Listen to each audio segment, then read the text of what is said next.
Now we're streaming. So you should refresh my YouTube channel and see it there. So we should be live. Are we good? Yep. Okay, good deal. Now, I need to put this up starting shortly so people know we haven't begun yet. All right. Okay, where are we at here? I've got to share this thing here now. Share. Send in messenger. This thing's moving really slow for some reason. Send, maybe I got on the wrong screen. Starting.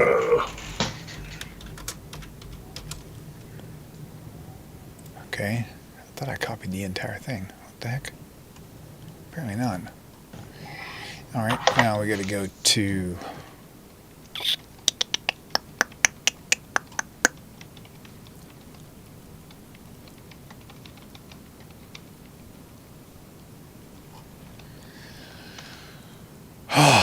Okay, think McFly. Okay, here we go. That's what I need to do. So I need to go... I'm going to take this here, and I'm going to switch... Whoa.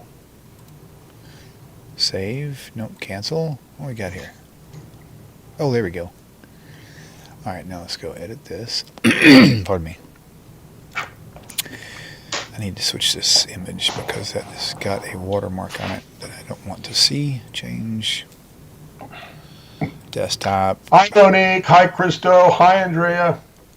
Oh, that reminds me. I've got to fix the echo. Oh, What? You mean there's an echo? It will if I put it on the wrong screen without turning this off. So, there we go. Now we should not have a problem with that. Golden. Now I got to change this to a more interesting picture. Desktop. Where are we at? We are... Hi, Miriam. Let's go to A. What can we find? Let's find a good one here.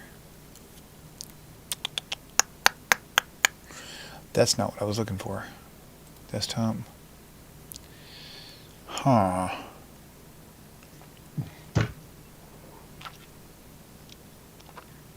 Well, okay then. I'll have to pull one from over here then. CA JPEG.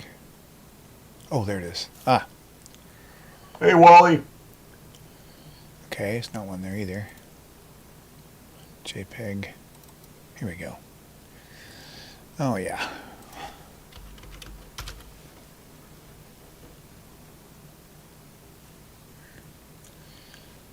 Christo, just so you'll know, and when I get around to it, you'll have a copy, but my next book comes out within a week. Save, there we go. Probably by the end of this week. Okay, there we go. Well, Ezekiel, I don't know how wise they are, but I try my best.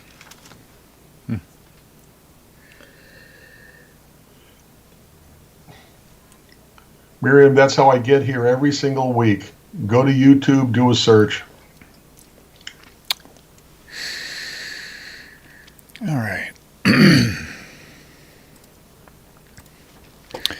All right, now I've got to do share these in a couple more spots, and then we'll be able to start here. Oh. Hi, Markle. Okay, that's good. All right, let's go with... it won't let me share it that way. Dad blessed it. Edit post. Let's copy and paste this again. That didn't work. Okay, fine. Discard. So we're going to go here.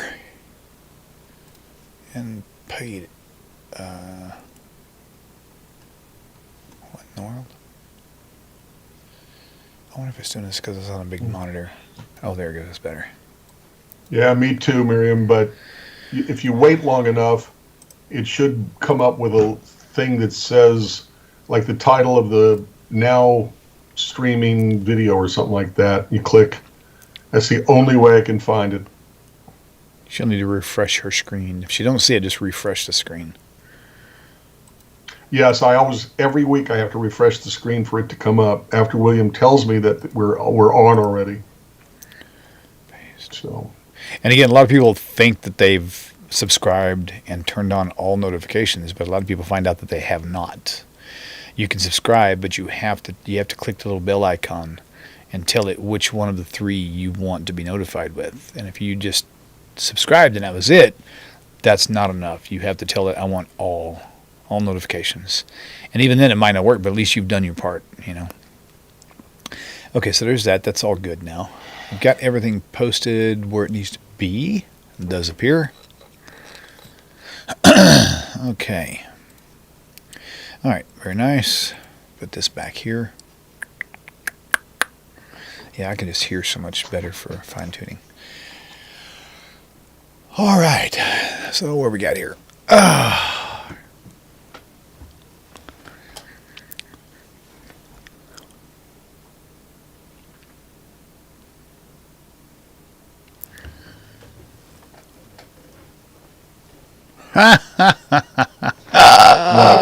What? I'm guessing Rev Robbins went from Rev Robbins to another Robbins, and now it's Pork Chop Robbins. Robbins. I'm guessing that this is the same Robbins, I guess. Where are you reading? 805. It says evening, everyone. He's not being called Rev Robbins anymore, which is honorable. And so I'm just guessing maybe Pork Chop Robbins is what he changed it to. You can eat that, I steer away from that just because I don't know. Red Robbins. Yum. You forgot that part. He said, "That's me." That's Mr. Robbins. Cool. Okay. Hi, Linda. All right. Let's see what we got here. Okay, so we could probably get going now. I think I've got everything tuned up and tuned in the way it needs to be. My lights are a little dim, but it's okay. It's nighttime. It'll reflect the later evening. I'm cool with that. Thank the Lord for the nighttime. Okay. Me either, Miriam. Okay. Rabbi, we're going to Tammy Huff, welcome. We're going to mute the microphones. And, well, actually, I guess I should go ahead first of all and make sure my song music is not too loud.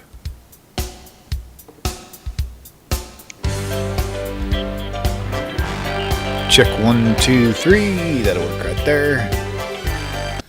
All right, so now we can actually go. All right, mate. Pardon me.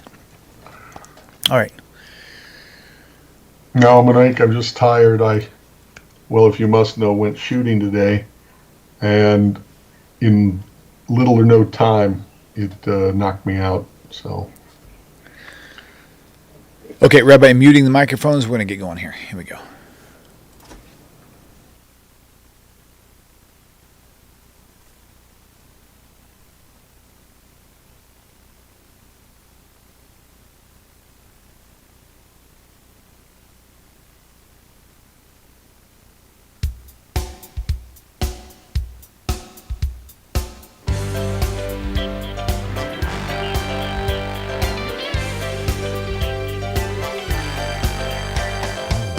Welcome to TaNaCh Talk. I'm your host, William Hall, broadcasting live out of Kingsland, Texas, USA, with another episode of TNT, Twist and Testament with Rabbi Stuart, the man, Federow from Big H, Houston, Texas. Welcome back with his finger dancing skills that will make anybody tuck their tail in around. There you go. Welcome back. And welcome back, everybody. Thank you all for tuning in.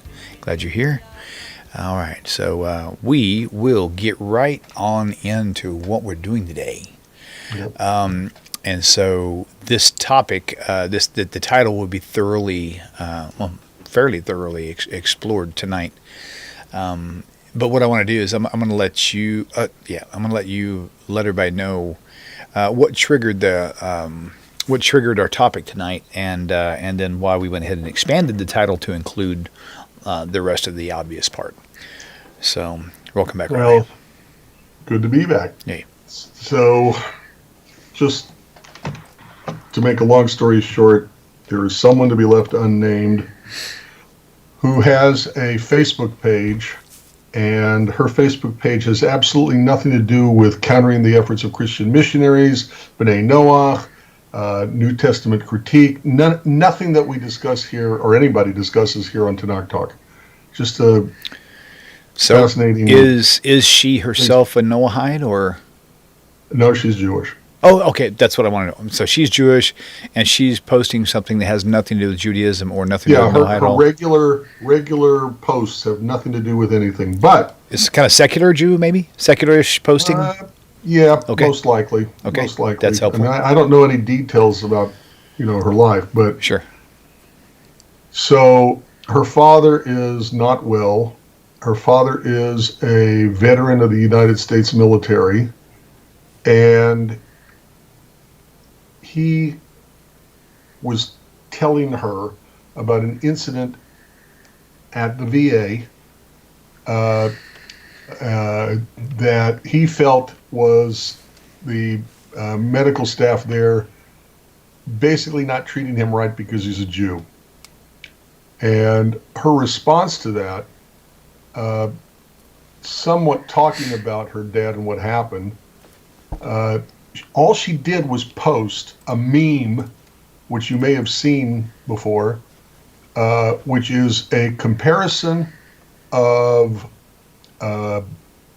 beliefs in Christianity with beliefs in Judaism that shows that people who are Christian are raised with very low self-esteem as a direct result of the theology of their religion. And you may have heard me say it before, I'll say it again. You better choose your theology carefully, because it will paint you into a corner you will never get out of. And the theology of Christianity, let me rephrase that, all theologies of every religion have repercussions and effects that usually are not discussed. That's probably my psych major coming out. Okay. But so just to be clear, so she's not posting anything negative about Judaism. She's actually posting something negative about Christianity and how it leads them down the wrong emotional how it leads path. Specifically to them having low self-esteem. Okay, carry on. Which can lead to hatred of Jews and anti-Semitism, because... So I don't understand that, though. How can their low self-esteem lead to hatred of anything else? Because if you have low self-esteem and you meet somebody who's got high self-esteem, because their religion doesn't teach that you are damned to hell, that you're a sinner, that you can't do anything to change your state of existence of a sinner to a state of acceptance by God except through one way, their way, or the highway, okay, that low self-esteem can lead you to lash out at the people with high self-esteem. It can lead to just all sorts of bad things. People who wind up in jail have much lower self-esteem than people who don't. There are repercussions to what we believe. But what led, besides that, leading to this topic, okay, she put up an apology for hurting the feelings of the Christians who were on her Facebook page. She didn't mean to hurt their feelings, but because of what happened to her dad, she said, I guess I lashed out. So I wrote her a comment on her Facebook page that basically said, don't feel badly about hurting their feelings. They don't think twice about hurting the feelings of the Jewish community when they, in their religion, their theology, their basic principles, insult the beliefs of Judaism. I said that Christians are the majority, certainly in the Western Hemisphere, and as such, they have a little arrogance. And when they hear people critiquing their religion, okay, they don't see it as simple disagreement over theology. They see it as a personal attack on them. And they've never heard it before. Mm-hmm. When do Christians as a majority ever hear people of other faiths say, every man shall be put to death for his own sin, Deuteronomy 24:16, therefore Jesus can't die for your sin because every man is to be put to death for his own sin. They never hear this. So when they hear it, even though somebody might be just simply quoting the Hebrew scriptures. They take it as a personal attack. They don't know how to react. They get angry. They whatever. And I said, they do it to us all the time. And, they're not going to change their beliefs. So, okay, the bottom line to this conversation is not long after I put up my response, because I went back there to copy paste it because I liked it so well. She had already completely deleted that post of apology and then reposted her apology, effectively eliminating my comment. Probably because it would have hurt the feelings of her good Christian friends even more. So leading now into this particular topic, why don't we do a little shift now that we've kind of got that mentioned? Why don't we do a little shift now and discuss what about Jesus was Jewish in the New Testament, not in what we think of him or what we believe might have been, but what the New Testament actually says. How Jewish was Jesus? Maybe he wasn't Jewish at all, which is why Christianity embraces him so much. Well, all we that's what I have want to say. To go by, all we have to go by, obviously, William, is the description of Jesus in the Christian New Testament. That's what I want to go with. Okay, so clearly his mother and father were Jewish. Clearly his mother and father were Jewish. The New Testament goes out of its way, and we know there are problems. That's not the point of our conversation tonight, but we know that they have in Matthew and Luke the genealogies that traces lineage back through Jews, back to Adam in one, and what's his name in the other. So the holidays in the Christian New Testament that are celebrated by his group are the Jewish holidays. His quotations, pardon me, his quotations come from the Hebrew Scriptures. The description of his birth Luke, of his birth and being taken to the temple, being circumcised on the 8th day, these are acts of Jewish affiliation. It never says, does it say? I can't remember what he ate, but there's an assumption that he's not exactly eating shrimp and ham and cheese sandwiches. Okay. Everything about him, every description made in the New Testament assumes his Jewishness. Right. So it's kind of hard for them to think of him as not being a Jew. Now, they may say, oh, but Jesus was also a Christian because he believed in his own death and resurrection as described in the Hebrew Scriptures, as described in the New Testament. And so, he was a Christian. Well, that's very debatable on what he believed about himself. The New Testament is the written record of believing Christians about their religion and their supposed history. So, we don't know what Jesus said or believed in. But we know, according to the New Testament, that's the way he's portrayed. He's portrayed as a Jew.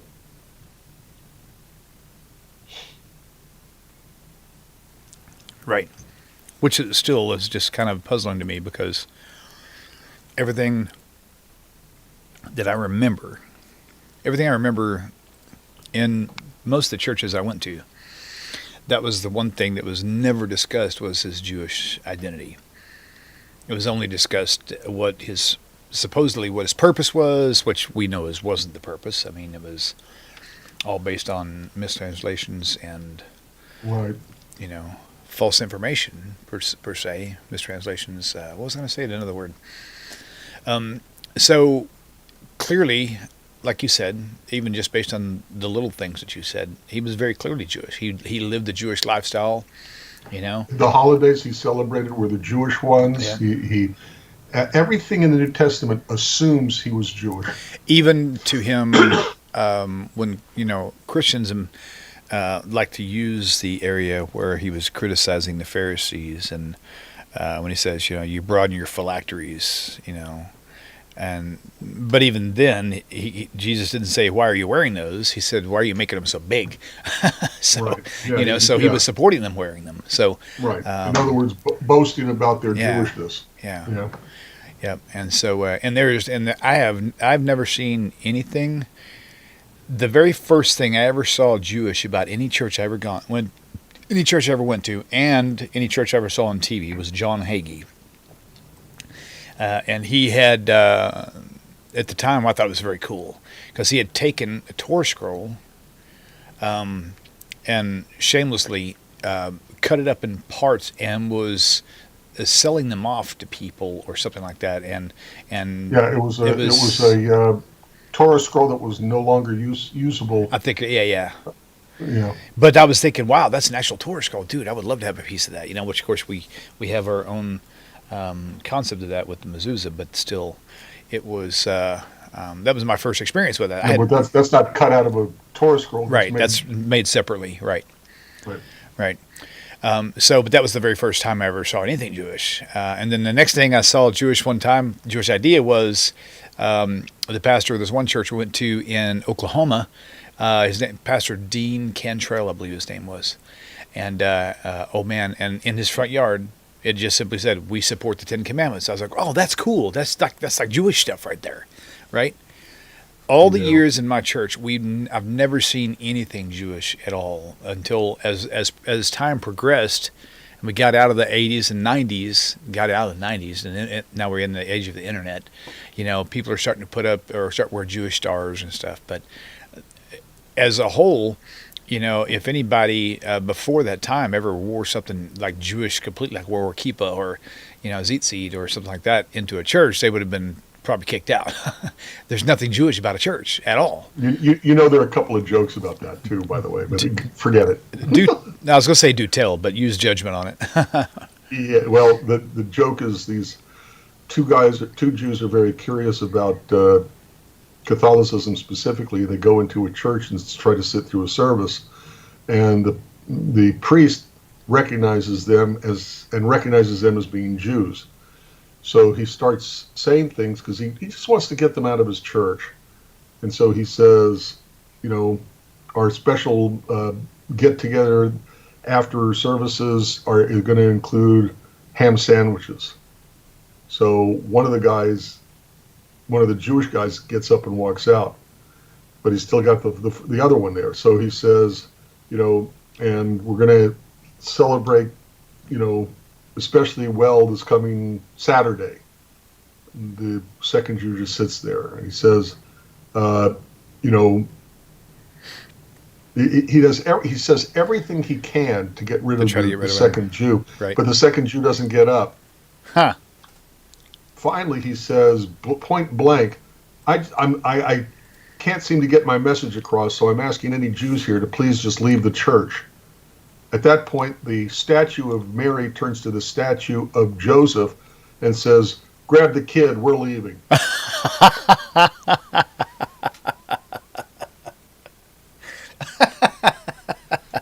That's funny. Oh boy, that's funny. But it's true though. I mean, it's so true. I'm shocked. I really am. Yeah. It's like, I don't know. I don't know either. All right. So in my message, in this comment I made that's now no longer on Facebook because she got rid of it, I had mentioned a couple of things as well, and that is, which leads us directly to why they love Jesus but despises Jewish identity. And that is because of the things that are in the New Testament that, but if and when the Jews ever removed it from the New Testament, okay, then I might be more careful about whether or not Christians get insulted by the things I say, because they don't care about insulting us. They don't care about hurting our feelings. Okay, so if they want to think about getting rid of these things, then maybe I'll think of caring about their feelings. They certainly don't care about us. So where do you want to begin? Revelations chapter 2, verse 9, Revelations chapter 3, verse 9, where it talks about the synagogue of Satan. Okay, sit tight. Give me 10 seconds.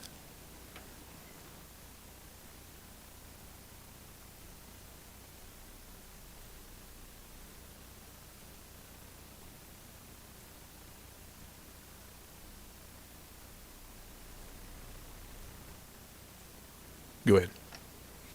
So in book of Revelation, chapter 2, verse 9, the same phrasing basically is in chapter 3, verse 9.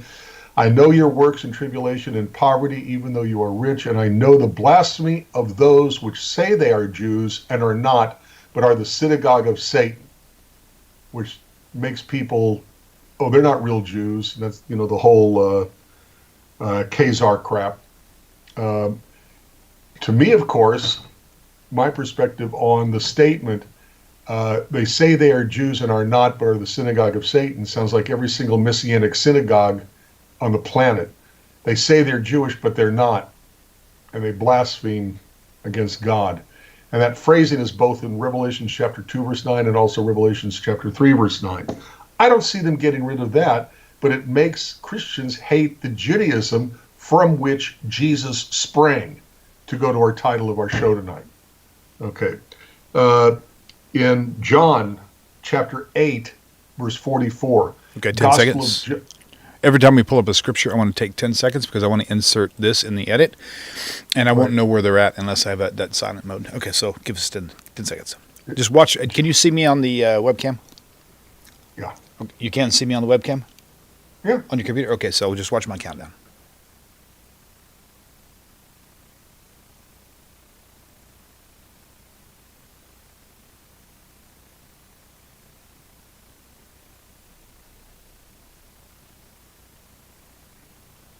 So in the Gospel of John, chapter 8, verse 44, it's Jesus arguing with the Jews, not some Jews, not the few Jews who were in Jerusalem arguing with him, but the Jews. And he says to them, John chapter 8, verse 44, you are of your father the devil, and the lusts of your father you will do. He was a murderer from the beginning and abode not in the truth, because there is no truth in him. When he speaks a lie, he speaks of his own, for he is a liar and the father of it. So by calling the Jews children of the devil, okay, another reason why Christians can love their Jesus and hate the Jews from which he sprang. I had forgotten about that particular verse, actually. Well, parenthetically, remember something else, and that is why are Jews portrayed as having horns? Okay, and if we're the children of the devil, then clearly we look like the devil. The devil is portrayed as having horns. The Jews, therefore, must have horns. Now, I think that came from a statue of somebody. Paul. No. I thought it was a statue of Paul or something. Why did he make that statue? Michelangelo's Moses. Okay, and Jews will say, well, the description in the Torah is that Moses is coming down from the mountain, and it had beams of light because his face shone, had a shine to it. Okay, but the word Karen, okay, means horn, but it can also mean means beam, but it can also mean horn. And so they'll say, oh, it was just a mistranslation. No, it wasn't just a mistranslation. It also is derived from this idea of the Jews being children of the devil. So, yeah. Right. So, again, why do they love their Jesus and hate the Jews? Yeah. Because the Jews are children of the devil. But here's the thing, though. Like So their father the devil was. So it's one thing to hate the Jew, the DNA Jew. But it's another thing to hate the culture of the Jew. The culture meaning the way they dress, the way they pray, the way they do all these things. So maybe because the one verse, the synagogue of Satan, maybe there's like, oh, don't do like they do in a synagogue because it's satanic. Is that kind of what you think? Well, I think that's how it was up until the very modern period. Okay. Because exactly what you're saying is they would make fun of, they'd bully Jews or beat them up or whatever because they had a yarmulke or beanie boys or whatever their epithets that they used, and even worse if they had tzitzit. Yeah. But in the modern period, okay, they're co-opting what we have because they think they're grafted in. And so now you've got Christian Seders, you've got Christian, we just finished, or we're not finished. We're in the middle of Sukkot.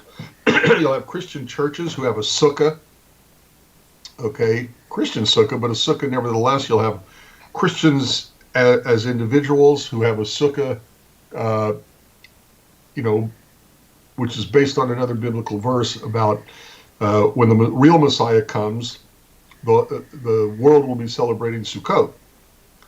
And if they believe that Jesus was that Messiah, then they better start celebrating Sukkot to show that they really believe he was the Messiah, because our Bibles, our Torah says that when the real Messiah comes, the world will be celebrating Sukkot. So they celebrate Sukkot to show that, whatever. So that brings to mind another version. I think it's Matthew. Is it Matthew 5:17? Or let me look at it and see.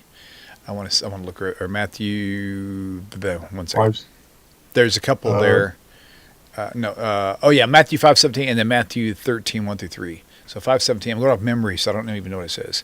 Okay, I think. 5:17. Yeah. So it says, "Think not that I have come to destroy the law or the prophets," because they love this, but they love to say that this makes no sense to me whatsoever. It literally says, "Think not." Okay, first I'm gonna read what it says, and I'm gonna read the way that they read it. Right. This is what it says in the King James, in their official Bible. It says this: "Think not that I have come to destroy the law or the prophets. I am not come to destroy, but to fulfill." Now, here the way the Christian reads that is, "Think not that I have come to destroy the law or the prophets. I am not come to destroy, but to destroy." Yeah. Because the opposite is true here. If I didn't come to destroy, that what he means has to be the opposite. That means establish. So to fulfill, you call it a translation, call it whatever you want, but the opposite of destruction is to build something. And so if he said twice, "I didn't come to destroy the law or the prophets," then what he meant to say was, "I came to establish it all," to put it in action, right? And then, of course, verse 18, this is beautiful too. We all know this already, but this is, if you're a new Christian, you've never seen this, this is good for you. "For verily I say unto you, till heaven and earth pass, one jot or one tittle," which is a Hebrew thing, we'll get into that later, "not one jot or one tittle shall in no wise pass from the law until everything is fulfilled." And nothing has been fulfilled yet. So right now, if you can look outside now and see the earth, because it says till heaven and earth pass, the earth has not passed. The earth is still here. Nothing in the law shall pass until all be fulfilled and everything is gone, right? And then the Matthew 13, again, I hope my memory is good. Wait, before we go there. Go ahead. See, the problem with this pause. is they think... Hold that thought, because I forgot to pause when I brought that scripture up, because I need to put this in the edit. So we'll do 10, and a footnote to myself. I need to add Matthew. I need to add the verse I just talked about, and we'll add add the comments Rabbi is going to add to this also, and then I'll move to Matthew. This is me talking to myself. Then I'll add Matthew 13. Okay, 10 seconds.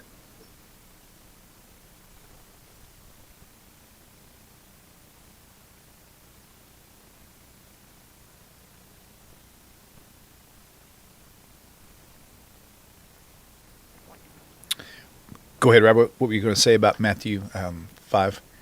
Well, I was going to say that the way in which most Christians understand this is not that he's going to establish, but he's going to do it once, and therefore nobody ever has to do it again. So, but that's still destroying it, though. It's like, I'm going to do it once, and then I'm going to destroy it after that. But that's true. He's destroying it because he did it once, therefore nobody else ever has to do it again, which is like saying somebody who fulfills the law of stopping at a red light, and follows that law perfectly, which happens at every single traffic light, by the way. They fulfill the law perfectly. That means that nobody ever has to stop at a traffic light again. That's a really great way to explain that. That's stupidity of what they're saying. Yeah. Okay, and the next quotation was what?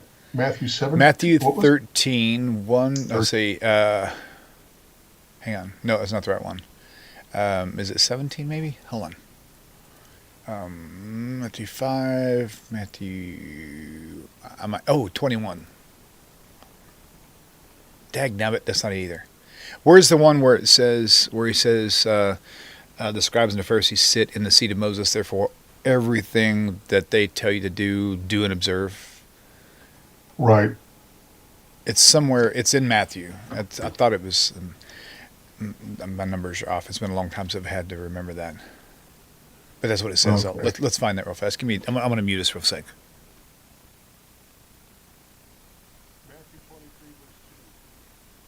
So it was Matthew 23? Matthew 23, verse 2. Oh, 23. I said 21. Oh, that's what it was. I was 2 chapters off. Okay, good. Matthew 23. Okay, all right. Let me do the 10 seconds here.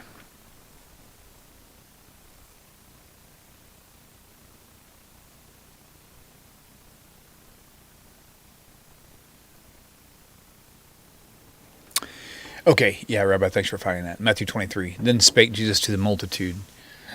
And keep in mind, we're still talking about how we know Jesus was Jewish and what he believed, what he acted, how he was as a human being. Right. Saying to the scribes and the Pharisees who were Jewish, saying the scribes and the Pharisees sit in Moses' seat, meaning that they're teaching what Moses taught. Everything, that's what all means, everything, 100%, not 90%, 100%, therefore, of whatever they bid you to observe, that observe and do. Now I'm going to stop for a second because that's really where the thought should have ended. But this is what the part that the Christians lean on. But do not do after their works, for they say and do not. So now they reinterpret this whole entire thing now to say, this is what the Christians look at now. All therefore whatsoever they bid you to observe, don't do after the works, for they say and do not. They ignore the part because they're hypocrites. They ignore that Jesus specifically told them to do whatever they say from Moses' seat, which is all of the law, which is everything that Moses taught. And also, the one we talked about earlier, Matthew 5, it says the law and the prophets. So context would be... When it says the scribes and the Pharisees sit in Moses' seat, it means both scribes and Pharisees have the authority of Moses. Right. That's what that means. Therefore, it's not just Moses' law, right? The Torah. It's everything that came from the Pharisees. Great the Pharisees point. Became the rabbis, so it means do rabbinic Judaism. Great point. That's a great point. Yep. But they focus on the second part. It says, but don't do after the works, for they say and do not. For they bind heavy burdens and grievous to be borne and lay them in shoulders. But this is talking about hypocritical acts. But it doesn't say to ignore what they teach you about what the law says in the prophets. Right, but then you get Paul, who tells them that, what's the purpose of that law, which is not just biblical law, by the way, that's Jewish law, halakha, mitzvot, commandments, all of it. What does Paul say about it? It says the only purpose of it is to know that you're sinning so that you understand eventually that you need Jesus to save you from that sin. But so so these Messianic Jews who wind up absconding, co-opting Jewish laws and traditions are doing exactly the opposite of what Paul taught them to do. Actually, they're not. They're doing opposite of what he said in some areas. That's my point. So now I'm going to take another 10 because I need to put these scripture verses on as well. But we're going to be going to first of all, we're going to go to a couple places. First one is 1 Corinthians 5:8. The second will be Romans 2:13. Those are important. I'll pull those back up and do a 10-second pause.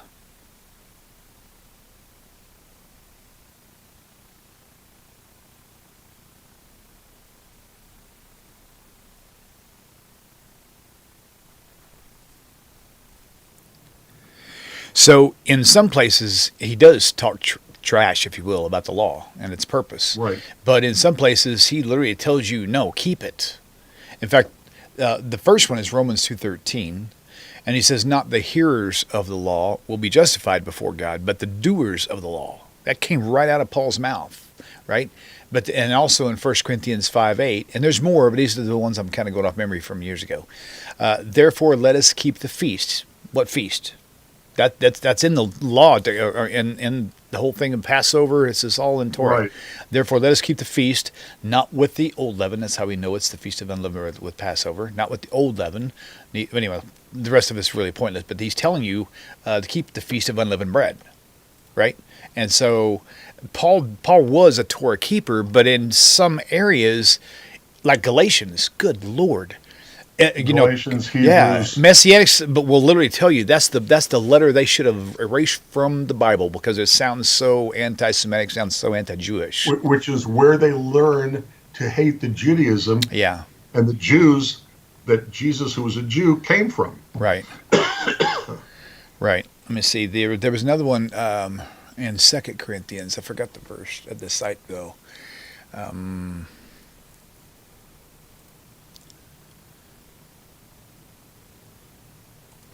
not sure where you're heading. But you did say Romans 2:13 or something. Yeah, that was the one where he said, not the hearers of the law will be just, but the doers of the law will be justified. But he also calls the law, okay, what's this term? It's a deprecating term, and I can't remember what it is. Okay. But he calls the law a name, and he says the law cannot justify you. He calls the law a school teacher, and we don't need school teachers anymore. Oh yeah, schoolmaster. So, schoolmaster. So. Okay, let's see what this is here. Yeah, he confessed that. He said, Acts 22:14, but this I confessed unto you, that after the way which they call heresy, so I worship the God of my fathers, believing all things which are written in the law and the prophets. So Paul said this. Now, whether he taught it or not in different areas is a different story, but there is rumor that he was teaching to keep the law to the Jews and teaching the Gentiles that they're not the ones who shouldn't have to keep the law. And if he was doing that, it sure wasn't clear in the text. That's the thing. And if this is a document like a contract between God and man contracts, you better keep them pretty much to how they explain it to you. And here it's like he's not being very clear on who he's talking to. I know in the Torah, Hashem is very clear whenever he states a law, and he says, to the Kohen, blah blah blah, for the wife or for the woman, who going through her menstrual thing, she's got the laws that need out. So God is very clear on who he's talking to with certain things, and the New Testament doesn't really do that, which makes you think it's talking to everyone. There's more. Let me see where this other one was. Hang on. See, well, go ahead. No, you're good. Go ahead. Well, the antinomianism of Paul, being against the law of Paul, is all over the place. Okay. For example, in the book of Acts and Galatians, the question asked of him is, do we have to become Jewish by circumcision in order to become Christians? Because supposedly it was a Jewish sect. And Paul is basically writing back, you become a Jew by getting circumcised, you need to be doing the whole law. So he's telling them, don't become Jewish, don't follow the law, you don't need the law, you got Jesus. Which, say minus the Jesus part, that would be very, very much Noahide-ish, that you don't have to keep the law. Just believe in God and believe that there's one God and keep the laws that pertain to you. So that could be a Noahide point. I will say that in Romans 3:31, another one where he says, "Do we then make void the?" This to me matches up with what Jesus said in Matthew 5. where it says, I didn't come to destroy the law, but I didn't come to destroy, but to fulfill it. to fulfill. This, remember I said establish. So Romans 3:31. Romans 2:31 or 13? 3:31. Romans 2:13 is important also, but Romans 3:31. Okay, 10 more seconds. I'm only doing the 10 seconds. I really want to put all these verses on screen in the edit, and this is the only way I can find them. So 10 seconds.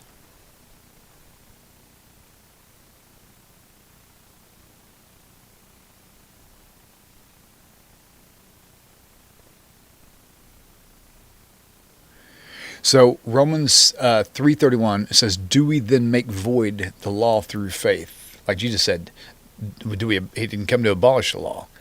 He says, "God forbid we establish the law," which I think is what Jesus was probably meaning to say. And he might have even said that. We don't know what Jesus said because he never said, "Hey, Right. Paul." He never said, "Hey, Matthew, write this down." They're quoting something from him from 30, 40, 50 years later. But Paul's writings came first. This was written down long before that, and he said we established the law, which would make sense. Jesus saying the same thing. But what does that mean for him to say we established the law? We established the law as creating a Messiah who dies for our sins, but the law itself we don't have to do because Jesus saved us from that law. When he says we established the law, I don't personally think he's saying what you think he's saying. Actually, I disagree. I think that he was teaching two different messages. I really do. Oh yes, I think it very much depended on who he was talking to. Exactly. I think, and the bottom line is Paul presents himself as not exactly being for the law. The whole purpose of believing in Jesus is to bypass the law, even though the idea of Jesus coming came from the law. And that's how I view what he's saying. So, right, and there's more. I think there's probably at least a dozen or so that were very point blank, where he's very clearly saying that you got to keep the law. This is what it is. You know? But Romans 3:21, the same chapter you just referred to as 3:31, how does it begin? But now the righteousness of God without the law is manifested, being witnessed by the law and the prophets. He's saying that the law and prophets talk about the coming of Jesus, but we don't have to do the law that created the idea of this kind of Messiah. But 31 came after, which would have to put it in context. He said, "Do we then make void the law through faith? God forbid we establish the law." But the establishment of the law is to establish what it created in Jesus, not following the law. We have faith in the law because that gave the idea of a Messiah that Jesus is supposed to be, but it doesn't mean we have to do the law. That's the whole point of the first part of the chapter. But my point to the Paul thing is he spoke more about keeping the law than he did violating it. That's all I'm saying. So, we'll disagree. Okay, that's fair. And you're wrong. Fair enough. I'll take that. I'm glad we're bringing up all these verses to light, though, because it really does show the Jewishness of the characters of the New Testament. Right. And was it James? Oh my gosh! You never hear the James being taught in the church because there's so much thing. When you hear about James, okay, when they're getting their hands dirty, which could easily be worded they're being the hands and feet of God, by the way. That's another issue. But when they're actually doing something to help the poor, the widow, the orphan, the stranger, the needy, whoever needs the help. Okay, then they'll quote James. That's the only time they quote James. So when they do their food drives or their clothing drives or create their soup kitchens or whatever, then they'll quote James. But they don't quote James in terms of keeping the law, keeping kosher, keeping Shabbat, keeping whatever. Right. Okay, another quote that I would like to look at real quick, because it goes to our title of why they hate the Jews and Judaism but love the Jesus that came from it. Okay. Matthew 27:25. Okay, give me 10 seconds.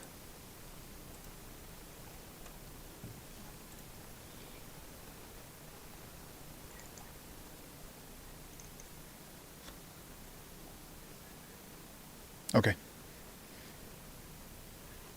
Well, in Matthew 27:24, this is the right at the crucifixion of Jesus, where he's going to be going to be crucified at the trial of Pontius Pilate. This is Matthew 27:24. When Pilate saw that he could prevail nothing, but that rather a tumult was made, he took water and washed his hands before the multitude, saying, I am innocent of the blood of this just person. See you to it. And then 27:25, that created so much hatred for the Jews, so much anti-Semitism, so much destruction of the Jews, persecution, etc., murder. Then answered all the people and said, his blood be on us and on our children. So, yeah, that don't hurts. not only blame us for the death of Jesus, blame our children and their children. Yeah, that blame hurts. all throughout their generations. So that's another reason why they take Jesus and then reject his Judaism and the Jewish people, because they're the ones cursed by their own mouth. And we know about the story. That's not the point of tonight. Yeah, right. But, like Jews would act, like anybody would say that about their own children, Sure. especially those who believe the parents shall not be put to death for the sin of the kids won't be put to death for the sin of the parents, but every man shall be put to death for his own sin. Again, Deuteronomy 24:16. Right. Let's see. I'm trying to think. Okay, I've got a list of, I want to make sure this is right. Oh, yeah. I'm going to look up a few verses here while, let me see if I can open a few. Sitting now in 2 Corinthians 9. Oh, what the heck? I Sitting now don't in want to 2 hear that. Corinthians, Hey, sitting now hey, in 2 Corinthians 9, Hey. we're continuing with the subject of Hey. the ministering to the saints. Pause in for a Jerusalem. second. As we This mentioned thing's playing in before, my ear and a online. famine had been But I prophesied. don't know how to make it pause. The I churches didn't want in to Achaia, let that it is the area talk. around Corinth, had made the initial plans really to Okay, get I got to close that out. I thought it was going to actually take me to a link with text, but apparently some guy had a teaching on it, which I didn't want to hear. Trying to find some scripture verses so I can actually use those as references. Let's see. Okay, Rabbi, where are you at now? Where do you want to go to? Well, no, basically I was finished. Okay, We were answering gotcha. the question, Right. posed by our title. Why do they love Jesus and hate the Jews and Judaism that he sprang from? Because their religion teaches them to, basically. Right. Okay, gotcha. So one that people like to discuss is Acts 15, and I know you and I probably disagree on this too, but I'm just going to tell you how the Messianics teach this. Because those Messianic, Acts 15? yeah, Acts 15 verse That's 1, I think it is. what's called sometimes the trial of Paul. Let's see, Acts. I'll tell you if that may be the right one. Let's see, Acts 15. Is that right? Yeah, this is it. Okay, so Acts 15. Did we pause? Let's pause again. Sorry.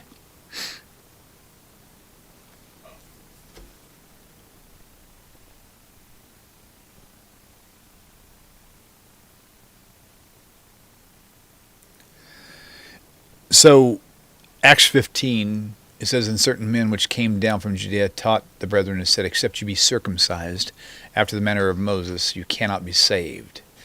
When therefore Paul and Barnabas had no small dissension and disputation with them, they determined that Paul and Barnabas and certain other of them should go up to Jerusalem unto the apostles and the elders about this question. And being brought on their way by the church, they passed through Phoenicia, Samaria, declaring the conversion of the Gentiles, and they caused great joy unto all the brethren. Whatever. And when they were come to Jerusalem, they were received of all the church and apostles and the elders, and they declared all things that God had done with them. But then rose up certain of the sect of the Pharisees, which believed, saying that it was needful to circumcise them and to command them to keep the law of Moses. Okay, so you can keep reading that, but the Messianic view context of this is verse 1. It says, except you be circumcised after the manner of Moses. But the dissension they had was supposedly because they wanted to have them follow the oral law, and so there was a debate whether it was talking about keeping the law of Moses or actually following the oral law, which was much later. So that's the dispute. Yeah. Right. I understand that that's the Messianic understanding of this chapter. Right. Okay, and what some people call the trial of Paul. Okay, but that's not what's going on here. Okay. What's going on here is circumcision is what you do to become a Jew. And they're really fighting against this idea that you have to become Jewish to become a Christian. It's already indicative of the split between Judaism and Christianity, because Paul, who basically won the battle, won the argument that they were having as far back as Acts, if not even earlier than that. Paul won the war, even though he lost the battle at this point, and that is a complete split away from Judaism, and basically telling people, don't keep this Jewish law stuff. You got Jesus. The whole point is to save you from having to keep it. So they can interpret it any way they want to make them feel like they're really Jews, grafted in, but it's just not true. They're not Jews. Right.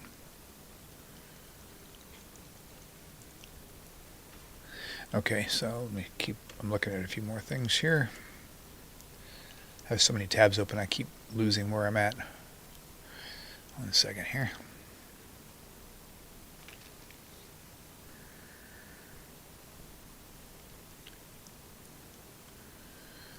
Okay. Right. Acts 15:24. For as much as we have heard that certain which went out from us have troubled you with words, subverting your souls, saying, you must be circumcised and keep the law, to whom we gave no such commandment. And what was verse? Sorry, 24? It's verse 24. Okay. You don't have to put that up. I'm just telling you. No, I want to make sure I cover it all. Let's see.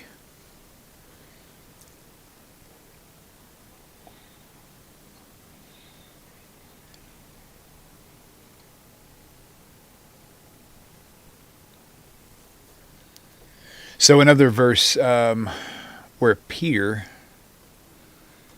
I'm trying to think where that was at. I think it was in Acts chapter 8. No. Yeah. Where is it where Peter had the vision with the all manner of 4-footed beasts of the field and fowl of the air? I think it's Acts chapter 8, I think. Let me see. But that was actually something too. And this is something my wife pointed out that would make more sense. First, we got to look up for the verse. It might be 5, and it might be he had the vision, and then later it showed in like 2 or 3 chapters later what the vision's like interpretation was. And so the context of both would show that even Peter was a practicing Jew ceremonially, if you will. So let me look it up by this verse. All manner. Acts 10? Maybe. Is it Acts chapter 10? Maybe. On the morrow, as they went on their journey and drew nigh into the city, Peter went upon the housetop and pray about the 6th hour. Yeah, 11 through 14. That's it. That's the one. Yeah. Okay, so fell into a trance and saw heaven. That's it. Yeah. Okay, all right. 10 seconds. I'm gonna go with this. Well, from the Messianic viewpoint, anyway.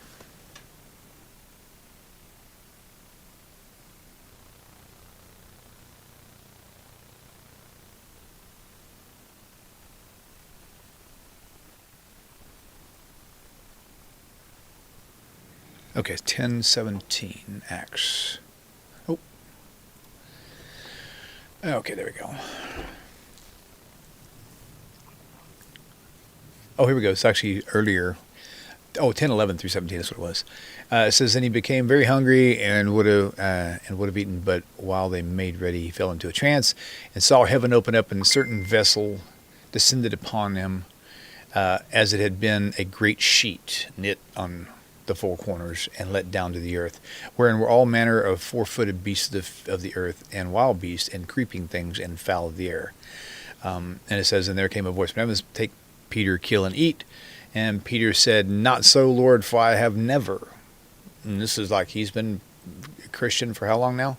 I've never eaten anything that is common or unclean. Right? And then later it says, it actually tells you that what the interpretation was given to him had nothing to do with the food at all. It had to do with calling men who are not Jewish unclean. So, but the point is, even here, Peter tells everybody, I've never eaten anything unclean, and he's a Christian. So but going back full circle now, why do Christians despise the Jewish identity when Paul, when Peter, and James and John and all the others maintain their Jewish identity? Why are Christians so appalled with it all? Appalled. Because what is he being told? Mm-hmm. He's being told God calls all food clean. Mm-hmm. And who was the God there? Well, Jesus. Well, the thing Jesus says it's not what comes out of the mouth that curses you, but it's not what goes in, but comes out of your mouth. They're telling people you don't have to keep kosher anymore. Let's go to that verse, because there is a very clear, and I say very clear, a very clear explanation for that, Messianic wise again, and I believe that they're more accurate with it than Christians are. But and what's the verse? You're the one who brought it up. I don't know. You said. You said, hold on, let me think here. Declaring all food clean. Let me see. So the main point there, and I think everyone should agree. If you don't agree, then I don't know what to tell you.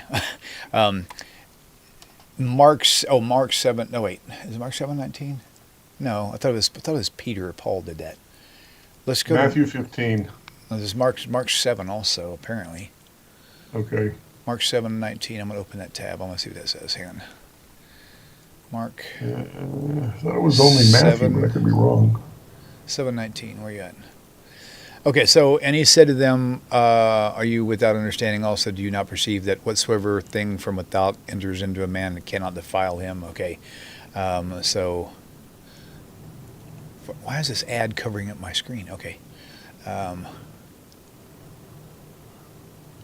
Back, I think Matthew, the one you said might have the first part. There's nothing. Oh, here we go. There's nothing. This is very much like. Where are you now? I'm in Mark chapter. Or in Mark. I'm sorry, I didn't hear. Yeah, okay, sorry. Mark, what is it? Mark 7:15. There's nothing from without a man that can enter into him that can defile him, but these things. But these things which come out of him, those are which defile a man. Now the other one doesn't say that. The other one, where's the one that says declaring all foods clean? That's the verse you brought up. I think it was in Titus or Timothy or somewhere like that. I can't remember. I thought that was Matthew. It could be. I forgot. Wait a minute. But the point with that verse, it does say food, declaring all foods clean. Well, a Jew never calls pig food. So he's not referring to pork. He's not referring to crayfish. I think that's a modern. He's not. About clearly, is it food? Yeah, it's food. It's just forbidden to you. I don't know where they get this idea that it was not considered food, but whatever. Well, like in America, we didn't even have pigs. We didn't have pork in America until like the late 1700s. It wasn't even there. You know, they were imported from wherever they came from, and so pigs were not food to even Americans back then. You know, so it's like cats. No one in America would. You might in China. You might say, hey, that would make some good cat nips or whatever. That's not food. A horse. Yeah, we don't call horse feed. We don't call dogs food. We don't call, a buzzard food. Just in the same mindset, there's no way in that culture they would call a pig food. It's not even possible. With the whole world around them eating it, they would call it food. They would just say it's forbidden to us by God who commands it. So Jesus cast the swine into the pigs. Cast the demons into the pigs, the swine, and they went off a cliff and drowned themselves. So even Jesus then, if he was going to, demons are evil, demons are trash, demons are garbage, right? So no one would put trash into something clean to put it in your cabinet. You throw it in a trash can. So even in the New Testament times, the pigs were only viewed as a trash can. So no one would call that food. I'm sorry. If there was Jewish, they wouldn't. Maybe the other people might. I completely disagree with you. Okay. They would know that it's food. People all around them are eating it. Okay, but for them it's not because God commanded them not to eat it. Okay. Okay. All right, and where I was talking about was Matthew 15. Oh, cool. Let me go there. Okay. I'm going to leave this here. All right, give me 10 seconds. For out of the heart, That's a new hard thing to go through, isn't it? Yes. Okay, Matthew And 15. Anytime I try to keep my mouth shut and not say something that's very difficult. Okay, Matthew 15, what verse? It's let's see. Begin with verse 10. Okay, all right, give me 10. 10 on 10.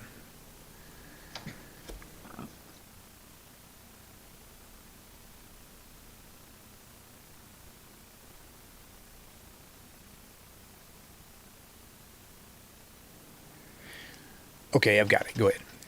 All right, so okay, Matthew 15, verse 10. And he called the multitude and said to them, hear and understand. So 15:11. Not that which goes into the mouth defiles a man, but that which comes out of the mouth, this is what defiles a man. And if you go down to verse 17, okay, do not you yet understand that whatsoever enters in at the mouth goes into the belly and is cast out into the draught? But those things which proceed out of the mouth come forth from the heart, and that's what defiles the man. For out of the heart proceeds evil thoughts, murders, adulteries, fornications, thefts, false witnesses, and blasphemies. These are the things which defile a man, but to eat with unwashed hands defiles not a man. Okay, so pause right there. Pause right there, because that one verse is the context of this entire chapter. Eating, because why do your disciples eat without washing their hands? Everything he's talking about what they're eating with their dirty hands doesn't defile them. They're eating kosher food. So they're not talking about unclean food. Whatever you guys are eating, it's your unwashed hands. That's the whole context of this entire area. It ignores the commandment of washing your hands before you eat. But that's the whole point of it. They're actually talking about your disciples eat with unwashed hands. But the point is that is the context of him saying what goes into your tummy, and comes out the flesh. He's talking about, a kosher hamburger. He's also saying that the commandment don't count. You have to keep the commandments. I don't see that. The thing that counts is what's in your heart.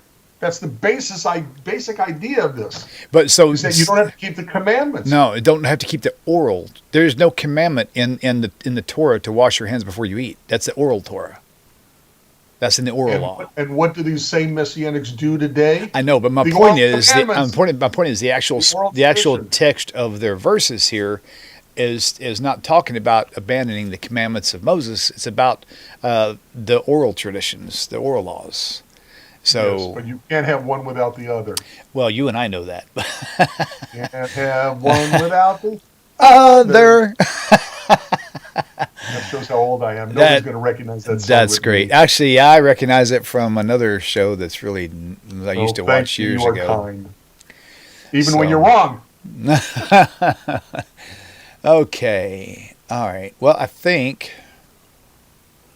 Yeah, there's a lot more. I might actually go in, because I've had people over the past few years ask me if I could do a show on countering the Messianic movement with all of their interpretations of the New Testament, and I should do that because I've got a whole book written out somewhere. I need to kind of put together in a show.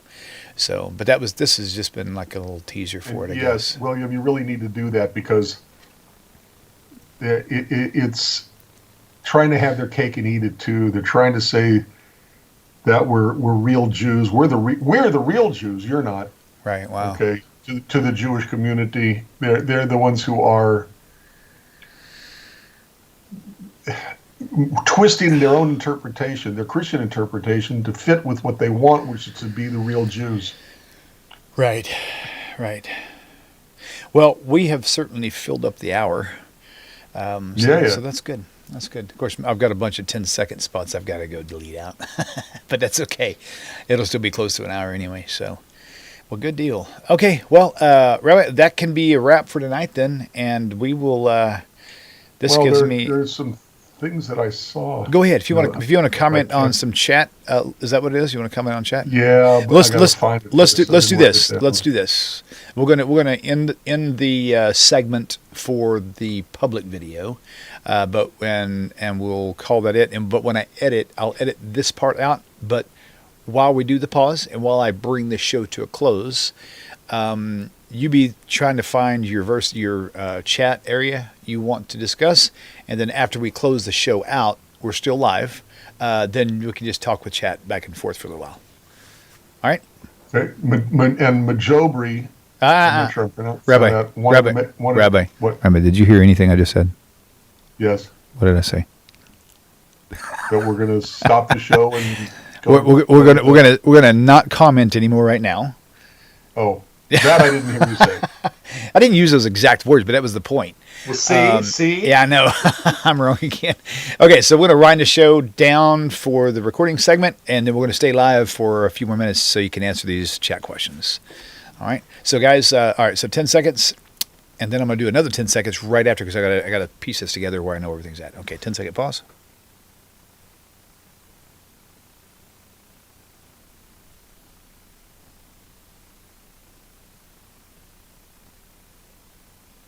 All right, guys, thank you all for tuning in. It's been a good show. I will look forward to seeing you same time, same place next week, Hashem willing. So you guys take care. Be sure to hit that like button, share the videos, subscribe to the YouTube channel, turn on notifications. And I know I talk too fast. I usually talk too fast whenever I'm repeating things that I say all the time. Like, welcome to TaNaCh Talk. Okay, all that stuff. But anyway, yeah, please do. And if you guys want to join the channel, you can. It's $5 a month. You get full access to everything, including the chat, the live chat. So we will see you and everybody else a little bit later. Shalom. 10 seconds.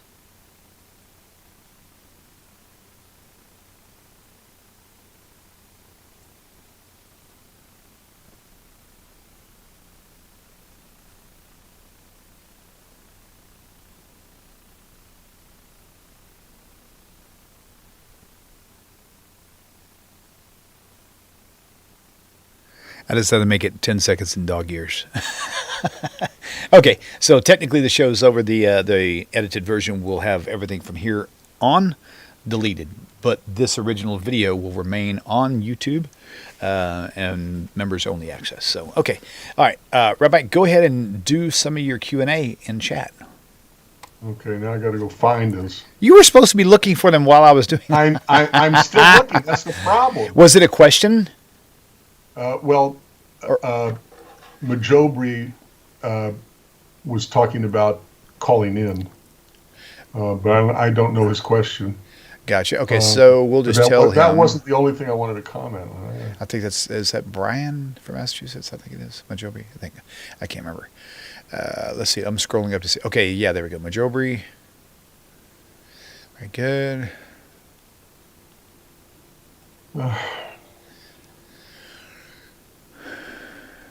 Okay, so Majobri, if you have why don't you put in text the actual question that you had that you were going to ask on air, and Rabbi will actually address it.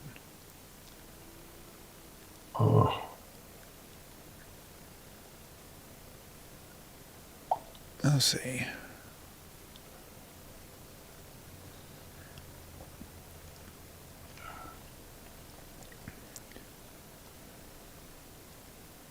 Right.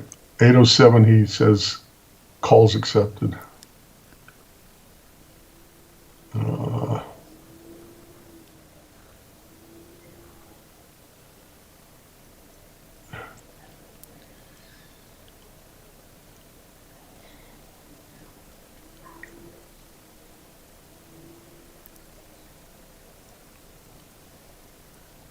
I can't find it.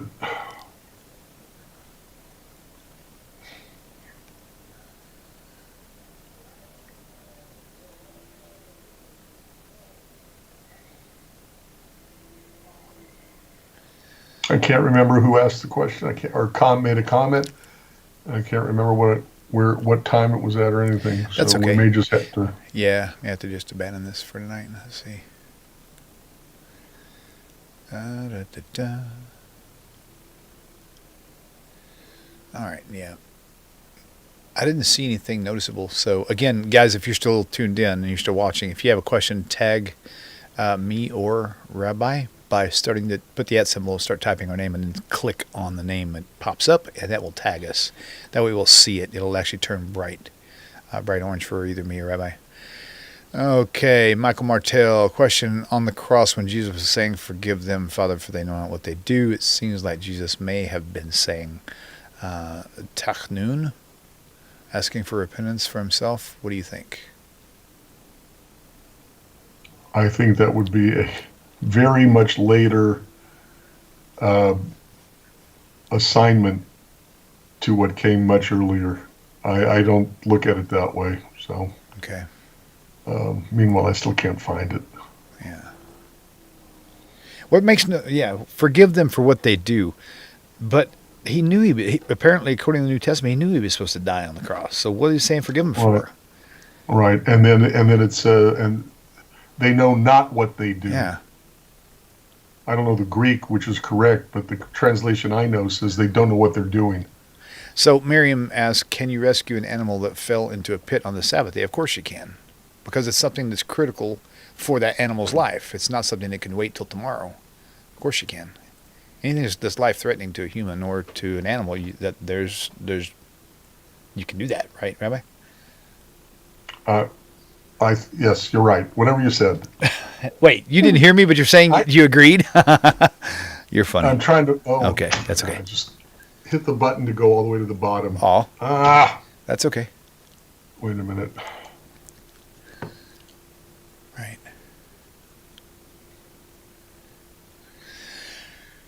Larry, he's not sure what he's looking for. It was a question or a comment. So somebody said something, and I should have written it. Oh wait. Okay, so Miriam. Oh, thank you. I'm sorry. That's okay. I did write it down. I don't know where it is or what time or who asked. Okay. But it wasn't a question. It was a statement somebody made that one of the reasons why they try to convert us is because they're trying to save us. I don't believe that anymore. Right. I don't think that saving us from hell is a thought on their mind. Or maybe that's the thought on their mind, but it's not their real motivation. Their real motivation is to validate their own beliefs.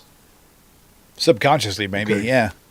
Well, that's what I'm talking about. Yeah. I don't think they. I think that if we don't accept it, they want us to go to hell. Right. Therefore, it's not the going to hell that counts. What counts, really, in my opinion, is that they want us to agree with them so that it validates their beliefs. Right. Okay? So if you want to read the most uplifting Jewish literature or the most uplifting Jewish videos, watch or read the videos and the autobiographies of those who convert to Judaism. Yeah. Okay. Right. Yeah. And you'll find those are inspiring. Yeah. Very true. And that they want to be inspired. That's the reason why they missionize us. Right. In my cynical view, I guess you'd say. I did write that. So interesting. But I don't know who said that. I don't know who asked us or who made the statement. So. All right. Well, I guess let's go ahead and wrap this thing up because I am getting kind of tired anyway, and we can't find that question anyhow. So. Well, no, that was it. That was the. Oh, okay. Good. Okay. All right. Well, you guys have a great night. Thank you, Rabbi. Stick with me. I'm going to talk with you for a few minutes before we hang up.